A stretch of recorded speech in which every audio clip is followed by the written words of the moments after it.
Bonjour à tous. Une entreprise comme Vision Plus Voyage se doit de donner des bonnes réponses afin de rassurer sa clientèle ou ses internautes. C'est le but de cette vidéo aujourd'hui. Alors, je suis Hilary, chargée d'accueil à Vision Plus Voyage, agence de Bafoussam. Je suis en compagnie de M. Alphonse Yam, responsable commercial et également responsable des formations Afrique de Vision Plus Voyage. Bonjour M. Alphonse, comment vous allez?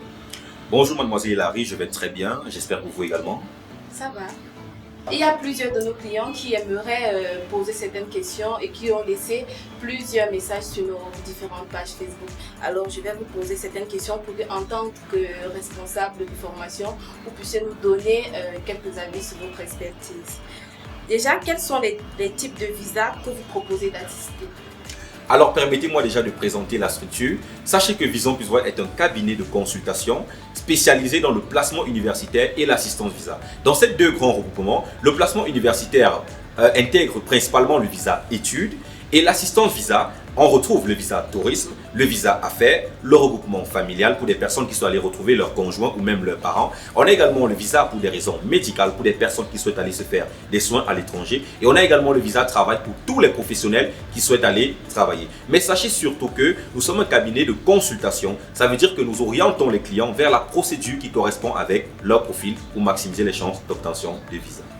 Wow, c'est une très bonne réponse. Il y a également Adélaïde qui vient en Côte d'Ivoire, plus précisément à Boaké, qui aimerait savoir, pour les études à l'étranger, quelles sont les destinations que vous proposez?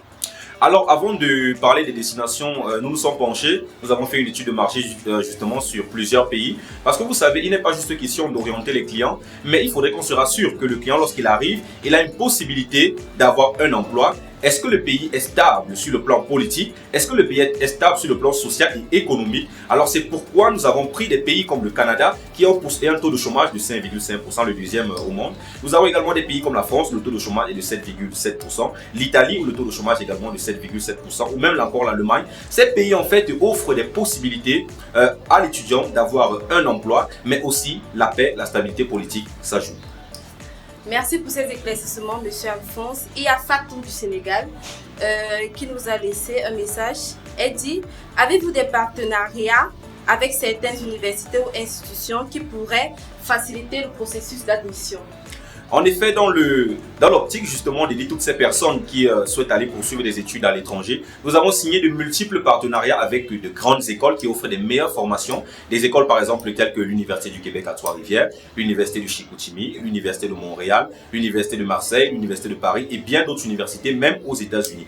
Donc ces partenariats en fait nous permettent de garantir l'admission à 100% pour permettre à toutes ces personnes qui ont eu des bonnes moyennes ou pas de réussir quand même un visa études. Monsieur Alphonse, vous méritez vraiment votre titre de responsable de formation. Merci. Il y a une Belinda qui vit à Bafoussam qui aimerait savoir quels sont les avantages d'utiliser vos services. Alors le premier avantage, comme je dis souvent, la base d'une réussite d'une procédure dépend d'abord de l'orientation de la procédure.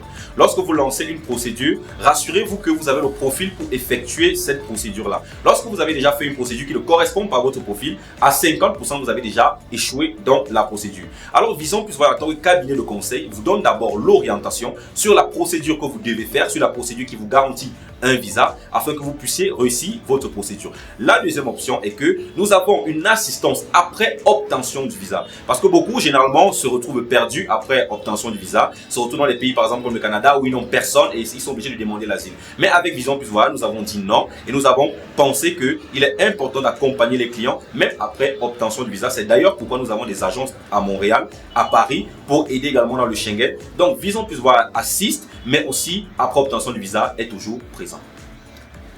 Il y a également Patricia qui vit dans la ville de Douala, plus précisément au Cameroun. Elle aimerait savoir quels documents dois-je fournir pour commencer le processus pour une demande de visa. Alors les documents varient en fonction des procédures.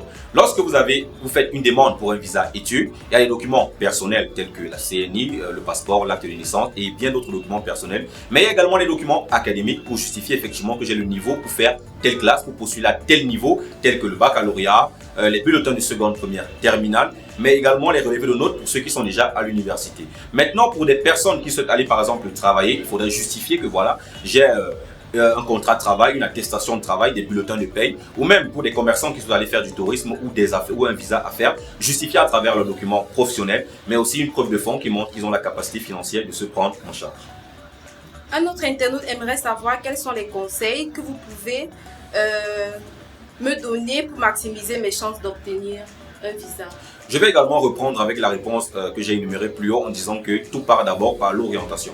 Beaucoup de personnes ont raté leur procédure parce qu'elle avait peut-être un profil étudiant mais elle a voulu faire travailleur. Ou même qu'elle avait peut-être un profil travailleur mais elle a plutôt fait étudiant. Il faut d'abord bien s'orienter avant de choisir une procédure, mais surtout également travailler avec des personnes fiables, travailler avec des personnes que vous voyez. Il y a beaucoup de personnes qui se plaignent de l'arnaque, mais c'est parce que quelqu'un a fait une publication par exemple sur Facebook et vous avez contacté la personne, vous n'avez jamais vu la personne, mais vous décidez quand même de vous engager avec cette personne-là. Donc faites très attention. Travaillez avec des personnes qui sont fiables, des structures reconnues telles que Vision Plus Voyage, et vous aurez une suite par rapport à votre procédure.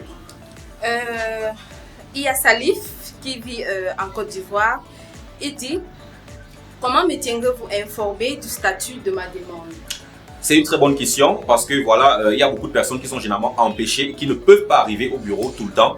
Mais sachez d'abord, de prime abord, que nous avons un département suivi qui, à chaque étape de la procédure, appelle le client pour lui dire: nous sommes à telle étape, nous avons déjà déposé le dossier à l'ambassade, vous devez faire la biométrie. En fait, on renseigne le client à chaque fois que nous évoluons. Mais maintenant, pour les clients qui ne peuvent pas toujours se déplacer et qui sont par exemple dans des villes où le réseau ne peut pas passer par exemple, ou même qui sont peut-être très loin, ils peuvent simplement aller dans nos pages Vision Plus Voyage avec S à la fin, je précise. Ils vont voir une page précise pour le suivi des dossiers. Et là, il tape son nom, il tape également son numéro et là, il verra tout sur sa procédure. Alors, il y a une dernière question qui est assez importante. Elle vient du Mali, de la part de Keita. Elle dit: en cas de refus de visa, qu'est-ce qui se passe? Déjà, j'aimerais préciser que Vision Plus Voyage et le client, nous sommes sur la même longueur d'onde. Parce que l'objectif, c'est l'obtention du visa. Mais il peut arriver qu'on vous refuse effectivement le visa parce qu'aucun visa n'est garanti. Beaucoup de personnes vont vous dire on garantit le visa, mais c'est pas une vérité. Alors, lorsqu'il y a un refus de visa, ce qui est peu probable à Vision Plus Voyage déjà, nous faisons ce qu'on appelle un report, un recours. Ça veut dire quoi? Chaque fois qu'une ambassade refuse le visa à quelqu'un, elle donne des motifs de refus. Maintenant, on se sert de ces motifs pour corriger à la demande suivante. C'est en quelque sorte comment on procède. Parce que notre objectif, effectivement, c'est la satisfaction première des clients. Alors, merci Monsieur Alphonse pour cet éclaircissement. Merci de nous avoir accordé de votre temps pour répondre à toutes les questions qui viennent de la part du monde, de nos internautes.